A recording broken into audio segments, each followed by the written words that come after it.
এই প্রশ্নে বলেছে যদি কিছু পরিমাণ অর্থ সরল সুদে 5 বছরে দ্বিগুণ হয় তাহলে সুদের হার কত। 5 বছরে দ্বিগুণ হচ্ছে মানে কি? মনে করুন আপনি ব্যাংকে 100 টাকা জমা রেখেছেন, এই 100 টাকাটা হয়ে গেছে কত টাকা? হয়ে গেছে দ্বিগুণ, মানে হয়ে গেছে কত টাকা? 200 টাকা।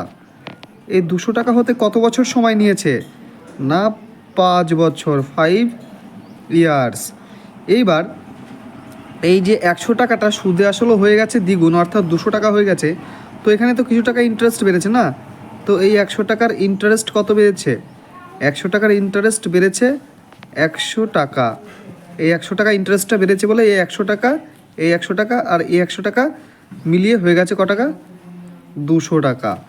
এবার যে এই 100 টাকাটা সুদ পেয়েছি আমি, এই 100 টাকার সুদ পেতে কত বছর সময় লেগেছে আমার? সময় লেগেছে 5 বছর।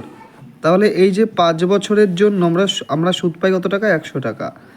তাহলে আমরা লিখতে পারি যে 5 বছরে সুদ পাই 100 টাকা, তাহলে 1 বছরে সুদ পাই 20 টাকা।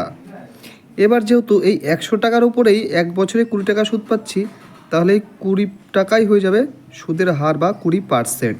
তাহলে অপশান 4 হয়ে যাবে প্রশ্নের সঠিক উত্তর।